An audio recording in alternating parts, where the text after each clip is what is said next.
ఇంకా ఆయనకి నాథుడేడి, ఆయనకన్నా పైన ఎవరుంటారు? అందుకే తనలో తానే రమిస్తూ ఉంటాడు ఎప్పుడు. అది శివతత్వం.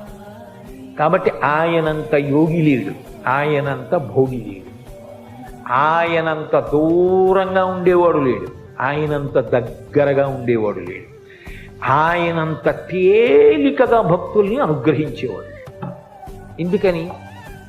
మనసిరిగి చిరునవ్వుతో ఇచ్చేస్తాడు. కలియుగ ప్రారంభంలో అడిగారట, కలి యొక్క ఉద్ధతి ఎక్కువగా ఉంటుంది కదా, చాలా పాపకర్మలు చెయ్యాలన్న అనురక్తి ఉంటుంది తప్ప పుణ్యకర్మలు చెయ్యాలనేటటువంటి ఉత్సాహం ఉండదు కదా స్వామి, అందుకని మేము తేలికగా తరించడానికి మాకు ఏదైనా మార్గం చెప్పరా అని అడిగారు.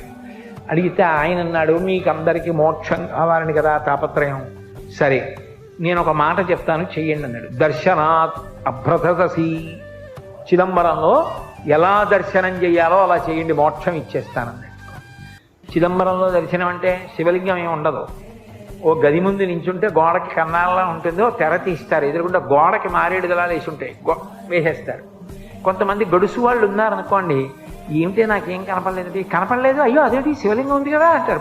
అబద్ధం అది, అక్కడ ఏమి ఉండదు. నేనే చూసా కొంతమంది అలా చెప్పేస్తుంటే, అయ్యయ్యో ఇంత సాధ్యమా అనుకున్నాను.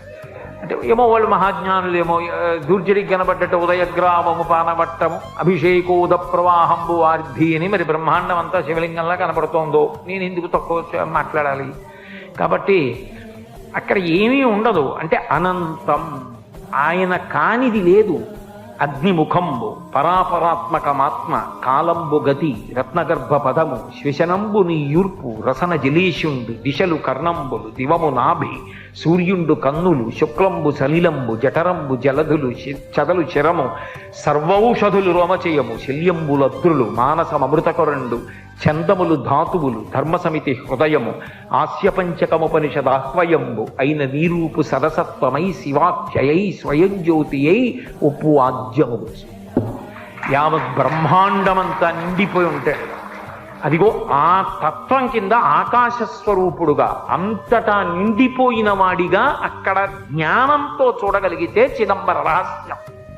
అది చిదంబర రహస్యం అంటుంటారు. అందుకని చిత్ అంబరం ఏదో భయంతి త్వాం ధన్యా కతిచన చిదానందలహరి అంటారు సౌందర్యలహరిలో శంకరాచార్యులు. వారి అమ్మాయి ఎక్కడో ఎవరు ఒక్కడమ్మా నిన్ను అలా తెలుసుకుంటున్నాడు అంటారు. అలా చూడగలిగిన వాడు ఎక్కడో కోటాను కోట్లలో ఒకడు జ్ఞానంతో చూస్తాడు.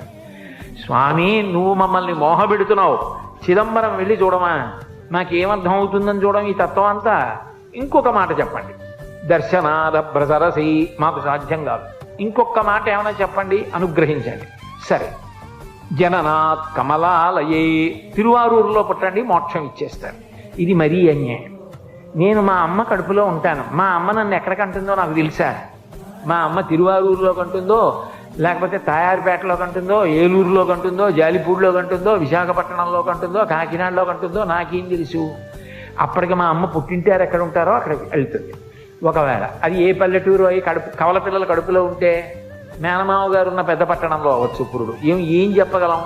అందుకని ఇదేం మాట స్వామి, నువ్వు కరుణామయుడవని నమ్ముకుని మేమొస్తే తిరువారూరులో పుట్టు ఇస్తానంటే ఏమిటి? నా వల్ల ఎలా సాధ్యం అవుతుంది? ఎక్కడున్నానో ఏం తెలుస్తుంది? ఆ కటిక చీకట్లో అమ్మ కడుపులో పడుకుని కుదరదు. ఇంకొక మాట చెప్పు. సరే, జననాత్ కమలాలయే, పుట్టడం నీ చేతిలో లేదు, చచ్చిపోతావా అని చెప్పించోట పోని. కాశ్యాంతు మరణాన్ముక్తి, బలవంతంగా చచ్చిపోవడం కాదు సుమా, సహజంగా నీ కర్తవ్యాలన్నీ అయిపోయాయి, కాశీ వెళ్ళిపో, ఇంకా నాకేం లేవు, నీ చేయవలసినవన్నీ చేసేసా, చెప్పులు ఇప్పేశా, ఇంకా నాకేం బెంగలేదు, మనవాళ్ళు కొడుకు చూసుకుంటాడు, కోడలు చూసుకుంటుంది, ఎందుకు వచ్చింది, హాయిగా వెళ్ళి కాశీలో ఉంటా, ఎప్పుడప్పుడు ఊపిరైపోతుంది. ఏమవుతుంది కాశీ ఉంటే అంటే? రామకృష్ణ పరమహంస దివ్య దర్శనం చేశారు. కాశీపట్టణంలో ప్రాణోత్క్రమణమయ్యేటటువంటి సమయంలో మనుష్యులకు కాదు సమస్త భూతములకు శివానుగ్రహం కలుగుతుంది. నమస్తారాయచ అని రుద్రాధ్యాయంలో ఆయనకి పేరు. ఆయన నామమే తారకనామం. ఆయనే సంసార సముద్రమును దాటిస్తాడు.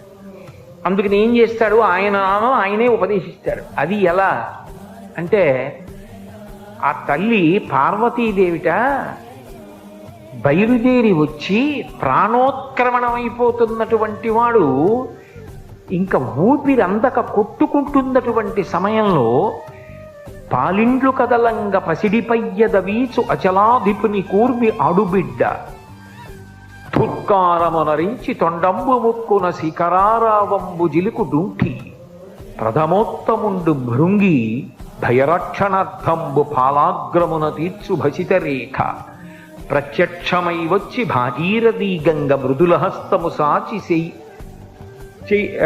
మేనునివురు దక్షిణ శృతి మీదుగా ధాత్రి త్రిళ్ళి పెద్ద నిద్రకు మాగన్ను పెట్టువేళ పంచజనులకు తారక బ్రహ్మ విద్య అభవుడుపదేశమురరించునప్పుడు కాశీ. కాశీపట్టణం అంటే ఆయనకి అంత ఇష్టం. ఆయనే చెప్పుకున్నాడు పార్వతీదేవితో, మనం ఎన్నడూ ఈ కాశీని విడిచిపెట్టి ఉండం, మన చేత అవిముక్తమయ్యుంట ముగ్ధాక్షి ఇది అవిముక్తమయ్యే, మనకు ఆనందింబును నరించుకావున ఆనంద విపినాభిధానమయ్యే, మహాశ్మశాన భూముల సంవసింతునీగాన నేనుంట ఇది మహాశ్మశానమయ్యే, నూరంత ప్రొద్దున నుండి రుద్రుండనీగాన రుద్రగేహాఖ్యయ్యే, అసియు వరుణయు కూడి అక్షర సరవితో వారణాసియన్ సంజ్ఞయయ్యే, గాశ్రుదీప్తాయనంగ విఖ్యాతమైన ధాతువున కాశీ అయ్యే భూతలంబునందు అని చెప్పాడు. కాశీ నిత్య నివాసం, ఎప్పుడూ పార్వతీదేవితో శంకరుడు అక్కడ ఉంటాడు. అందుకని ఆ ప్రాణోత్క్రమణం అవుతూ చెమటలు పట్టేసి ఊపిరందక మనసు ఇంద్రియముల యొక్క శక్తులు వెనక్కి లాగేస్తుంది. కళ్ళు చూడవు, చెవులకి వినపడదు, ముక్కు వాసన చెప్పదు, ఊపిరి అందదు, చెమట. కొడుకేదో అంటూ ఉంటాడు, వినపడదు, పడుకోబెట్టేస్తుంటారు చాప మీద, బయట పడుకోబెట్టండి అంటారు, అదొక భయం. అటువంటి సమయంలో తులసి నీళ్లు పోస్తాడు, గుటక పడదు, ఎదురుగుండా భటులు. అంతటి భయంకర వేళ పాలిండ్లు కదలంగ పసిడిపయ్యద వీచు అచలాధిపుని కూర్మి ఆడుబిడ్డ. పార్వతీదేవి వచ్చి విసినికర్రతో కాదుట, తన పవిట కొంగుతో విసురుతుందిట. అమ్మవారిని చూస్తూ తన్మయత్వంతో జగదంబ మా అమ్మ శ్రీమాత అని శాంతి పొందుతట. అచలాధిపుని కూర్మి ఆడుబిడ్డ తుత్కారమునరించి తొండంబు ముక్కున శిఖరారావంబు జిలుకు డుంఠి. ఏనుక్కి 8 ప్రదేశముల నుంచి మదజలం కారుతుంది అని. ఆ డుంఠి గణపతి ఆ మదజలం తడిగా ఉంటుంది, సువాసనతో ఉంటుంది, అందుకే తుమ్మెదలు వాగుతూ ఉంటాయి. దాన్ని తొండం చివరి భాగంతో ముక్కు దగ్గర చిమ్ముతూ ఉపశాంతి కల్పిస్తాట. డుంఠి గణపతి బయలుదేరి వచ్చి కంఠవేది మీద చంద్రవంక ఉండి ఎడం పక్కకి తొండం తిరిగితే డుంఠి గణపతి అంటారు. కాశీపట్టణంలో ఉంటాడు అని. వచ్చి ఆయన తుత్కారమునరించి తొండంబు ముక్కున శిఖరారావంబు జిలుకు డుంఠి ప్రథమోత్తముండు భృంగి భయరక్షణార్థంబు పాలాగ్రమున తీర్చు భసిత రేఖ. భయపడకురా అని 3 కాళ్లతో ఉంటాడు భృంగి. భృంగిచ్ఛానటనోత్కట కరిమదగ్రహీ స్ఫురన్మాధవ అంటారు శంకరాచార్యులు వారు. ఆ భృంగి ఎంత వశపడతాడంటే సేవకుల్ని కూడా అంత ప్రేమిస్తాడట శంకరుడు. అది యజమాని అంటే. చండీశ్వరుడు నిజానికి శివకుటుంబంలో సభ్యుడు కాడు, మనందరిలా పుట్టిన నరుడు. కానీ ఆయన ప్రేమ చూసి ఏ స్థానం ఇచ్చాడంటే, తను తినగా మిగిలినది తన కడుపున పుట్టిన బిడ్డలు కానీ కట్టుకున్న ఇల్లాలు కానీ తినడానికి వీల్లేదు, చండీశ్వరుడు తినాలని నియమం పెట్టాడు. అందుకే శంకరాచార్యులు వారు సౌందర్యలహరిలో శ్లోకం చేస్తూ నివృత్యై చండాంశ త్రిపురహర నిర్మాల్య విముఖై అంటారు. అది చండీశ్వరుడికి వెళ్తుంది. శివాలయంలో ప్రసాదం శివాలయంలో వదిలిపెట్టేయాలి, ఇంటికి పట్టుకెళ్ళకూడదు, అవన్నీ పిచ్చి మాటలు. చండీశ్వరుడికి చిటిక వేసి చూపించాలి, ఆయనకి చెవుడండి అవన్నీ కావు. ఆయన ధ్యానమునందు ఉంటాడు, శివధ్యానంలో. చిటికల చెండి అని చిటిక వేస్తే కళ్ళు విప్పుతాడు. ఏ అంటాడు, స్వామి శివప్రసాదం పట్టుకెడుతున్నాను, ఆ పట్టుకెళ్ళు అంటాడు. చండీశ్వరుడికి చెందుతుంది కాబట్టి ఆయనకి చూపించి తీసుకెళ్ళాలి. అందుకే లోపలికి వెళ్ళి ఆయన్ని చూసి బయటకు వస్తున్నప్పుడు చండీశ్వరుడు ఉంటాడు ప్రదక్షిణంలో. నివృత్యై చండాంశస్త్రిపురహర నిర్మాల్య విముఖై. బిడ్డలకి కూడా ఇవాళ అధికారం చండీశ్వరుడికి ఇచ్చాడు. ఒక యజమాని అంటే తన మీద ప్రేమ ఉన్న వాళ్ళని గుర్తించి వాళ్ళ గురించి పరోక్షంలోనైనా అలా చెప్పి మెచ్చుకోవాలి. అంతేగాని ఎప్పుడు నే గొప్పవాడిని కాదు, అంత గొప్పవాళ్ళు వాళ్ళు నన్ను అనుగమిస్తూ అని చెప్పాలి. అది యజమానికి ఉండవలసిన లక్షణం. అది శివుడు చూపిస్తాడు ఇంటి యజమానిగా ఎలా ఉండాలో. కాబట్టి ఆ భృంగి బయలుదేరి వస్తాడు. ఆయన 3 కాళ్లతో ఉంటాడు. చిత్రం ఏంటంటే ఆ భృంగి అంటే ఎంత ఇష్టమో తెలుసా? ఆ భృంగి కోసం మెడతాడు పార్వతీదేవితో కలిసి. కాంచీపురంలో భృంగి మంటపం అని ఏకాంబరేశ్వర దేవాలయానికి బాగా బయటికి ఉంటుంది, కామకోటి మఠం వైపుది. పర్వదినాల్లో పల్లకీలో అమ్మవారితో కలిసి సుగంధ కుంతలాంబతో కలిసి ఆ భృంగి మంటపానికి వస్తాడు. వచ్చి భృంగికి దర్శనమిచ్చి లోపలికి వెడతాడు. విద్యాశంకర దేవాలయంలో శృంగేరిలో గోడ మీద ఉంటాడు భృంగి చెక్కబడి. 3 కాళ్లతో ఉంటాడు భృంగీశ్వరుడు ఒక్కడే.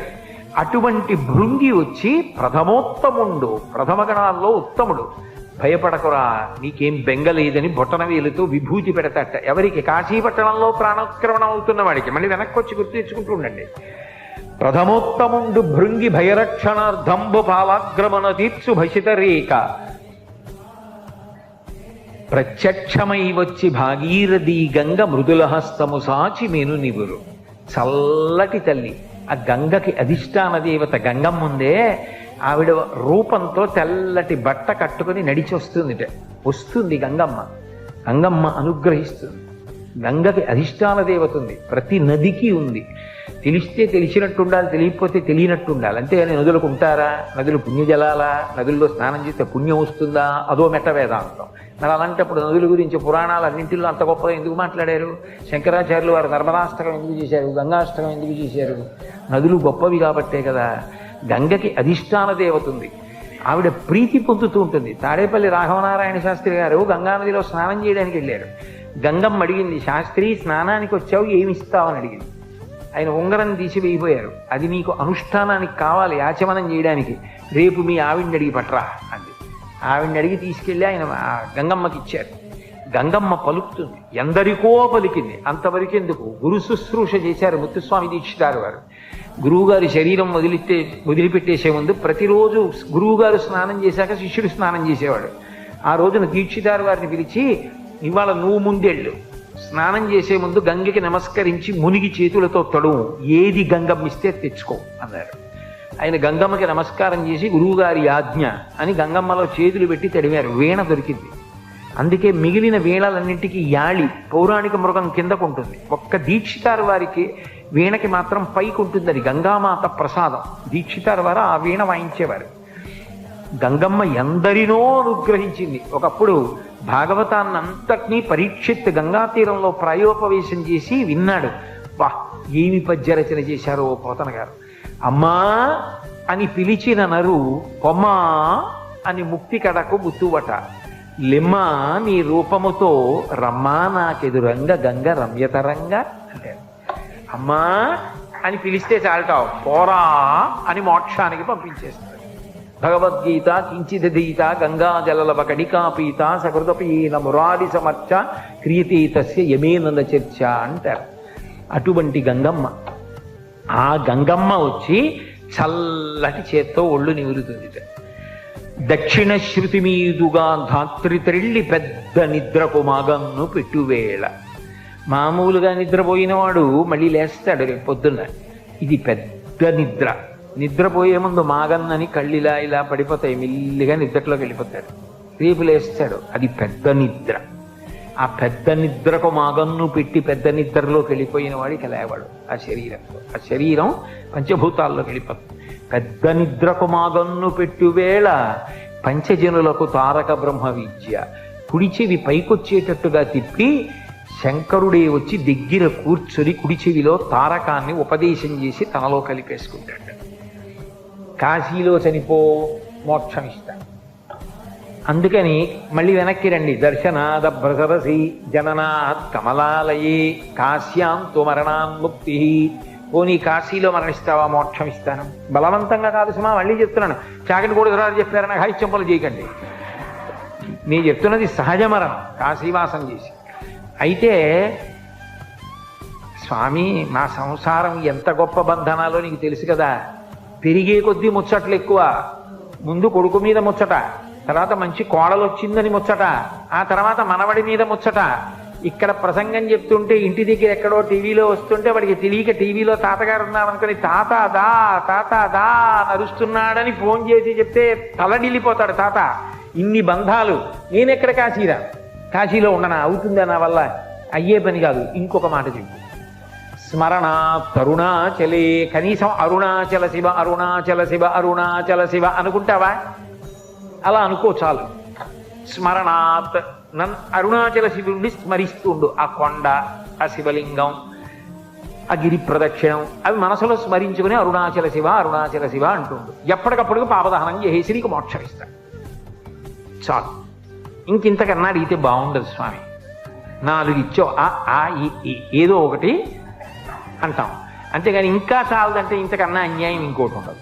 ఇన్ని వరాలు ఇచ్చావు, బిడ్డలని అనుగ్రహించడంలో అంతటి కరుణామూర్తి. అసలు నిజానికి మీకు ఒక్క మాట చెప్పిన ప్రవచనం పూర్తి చేస్తాను.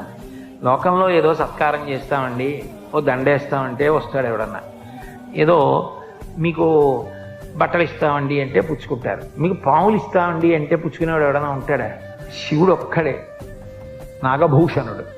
అంతేకాదు, మీరు కింద నించోండి పైనుంచి నీళ్లు పోస్తామంటే పుచ్చుకునేవాడు శివుడు ఒకడే.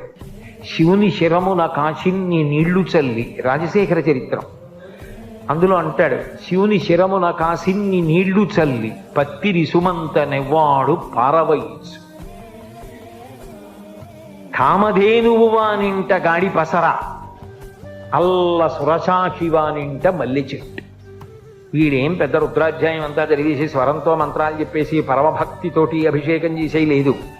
ఇన్ని నీళ్లు సమృద్ధిగా ఇస్తే ఉద్ధరణో టట్టుకొచ్చి ఇలా పోస్తూ ఉంటాడు. నీకు చేయిస్తే స్నానం అలా ఓ చిన్న గిన్నెలో నీళ్లు వేసి ఉద్ధరణేసి భార్య పెట్టి స్నానం చేసినంటే, ఇంత కృష్ణానది, ఇంత ప్రవాహం, ఇన్ని నీళ్లు ఇచ్చాడా? మీరంటే భక్తులు చక్కగా చేస్తారు. నాలాంటి ధూర్తుడు ఆచమన పాత్ర అట్టుకుని ఇలా ఏమి ఇలా పోయలేవు, కనీసం అన్ని నీళ్లు ఇచ్చాడు కదంటే బద్ధకం, ఓ బిందెతో తేడు ఇంకోసారి, లేదా వరదల కింద పోసేస్తాడు. అతివృష్టి అనావృష్టి. కానీ అందుకని నీళ్లు చల్లి అన్నాడు. అభిషేకం ఎక్కడ చేశాడు రా నాలాంటి వాడు అని నన్ను దృష్టిలో పెట్టుకుని వాడు నీళ్ళు ఎక్కడ పోశాడు? నీళ్లు చల్లాడు. పోనీ పత్రి మనస్ఫూర్తిగా ఓం నిధనపతయే నమః అని ఇలా వేశాడా? ఇలా చల్లేయడమే. పత్తిరి సుమంతనెవ్వాడు పారవయించు, పారేశాడంతే ఆయన మీద. అయినా ఆయన పొగిపోయి పోన్లేరా, మారేడు దళాలు తెచ్చావు, నా మీద నీళ్లు చల్లేవు, ఏదో నేను ఉన్నానని నమ్మి వచ్చావు, చాలేరా. వాడు అలాగే చెప్తాడా కోటేశ్వరరావు, అని పట్టించుకోకు, నేను చూస్తాను కదా అని. అల్ల కామధేనువు వాడింట గాడిపసర, కామధేనువుని తెచ్చి ఇంట్లో కట్టేస్తాట. అల్ల సురశాఖి వానింట మల్లి చెట్టు, కల్పవృక్షాన్ని తీసుకొచ్చి ఇంట్లో ఏదో మల్లి చెట్టు పాతినట్టు పాతేస్తాట. అంత సులభుడు. ఆయనంత ప్రసన్నుడు లోకంలో ఎవరు ఉండరు.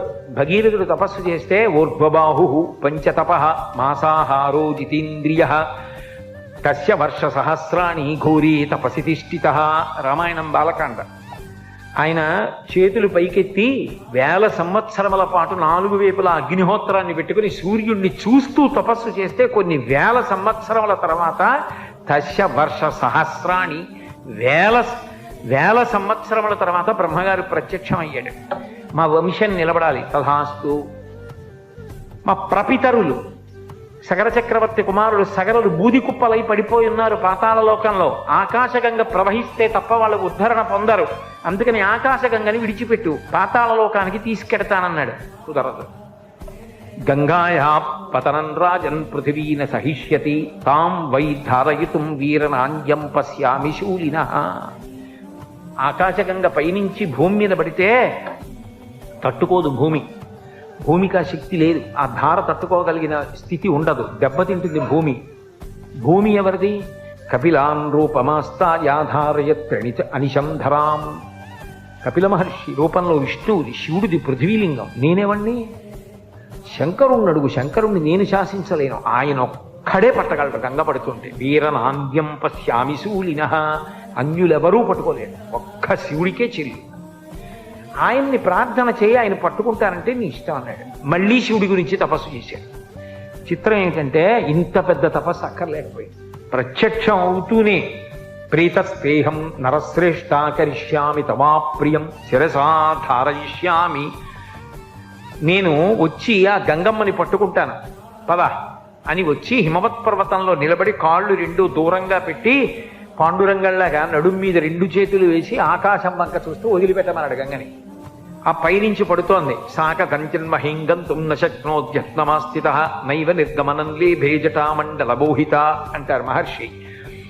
అహంకరించింది. ఏమిటో పెద్ద డాబుగా నిలబడ్డాడు, ఈడ్చి అవతల పారేస్తాను. పావులతో రాక్షసులతో మొసళ్లతో పడుతున్నప్పుడు శంకరుణ్ణి పెద్ద పట్టుకుంటానంటున్నాడు. ఈడ్చి పాతాళానికి తీసుకెళ్తా, అప్పుడు తెలుస్తుంది గంగంటే అని.